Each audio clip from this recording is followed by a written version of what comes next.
కుంభరాశి. కుంభరాశి వారికి ఈ వారం ప్రముఖుల నుండి అరుదైన ఆహ్వానాలు అందుతాయి. కొన్ని వ్యవహారాల్లో ఆలోచనలు కార్యరూపం దాలుస్తాయి. భూ సంబంధిత క్రయ విక్రయాల్లో ఆశించిన ఫలితాలు పొందుతారు. వారం ప్రారంభంలో కొన్ని సంఘటనలు విచిత్రంగా ఉంటాయి. ఆదాయ మార్గాలు కొంత ఉత్సాహం కలిగిస్తాయి. నూతన కార్యక్రమాలు ప్రారంభిస్తారు. స్థిరాస్తి వివాదాలకి సంబంధించిన నూతన ఒప్పందాలు చేసుకుంటారు. ఆధ్యాత్మిక సేవా కార్యక్రమాల్లో విశేషంగా పొందుతారు. వృత్తి వ్యాపారాల్లో భాగస్వామితో సఖ్యత కలుగుతుంది.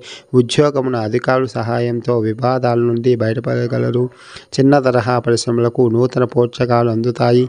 వారం ప్రారంభంలో మిత్రులతో స్వల్ప వివాదాలు ఉంటాయి. ధనపరంగా చికాకులు తప్పవు.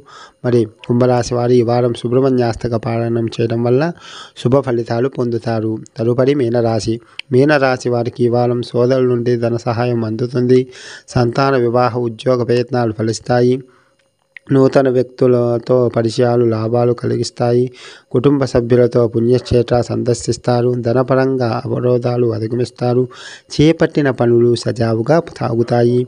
కుటుంబ సభ్యులతో వివాదాలు పరిష్కారం అవుతాయి. చిన్ననాటి మిత్రుల సహాయంతో స్థిరాస్తి వివాదాల నుండి బయటపడతారు. వృత్తి వ్యాపారాల్లో ఆశించిన లాభాలు అందుకుంటారు. నిరుద్యోగులకు సరైన అవకాశాలు లభిస్తాయి. కొన్ని రంగాల వారికి ఒత్తిడి నుండి బయటపడతారు. వారం ప్రారంభంలో ధనవ్యయం సూచనలు ఉన్నవి. బంధువర్గ వారితో విభేదాలు ఉంటాయి. మరి మీనరాశి వారు ఈ వారం మేధా దక్షిణామూర్తి స్తోత్రం పారాయణం చేయడం వల్ల శుభ ఫలితాలు పొందుతారు. మరి ఈ వీడియో మీకు నచ్చినట్లయితే ఈ వీడియోని లైక్ చేయండి, షేర్ చేయండి, మన ఛానల్ని సబ్స్క్రైబ్ చేయండి. సర్వేజన సుఖినో భవంతు.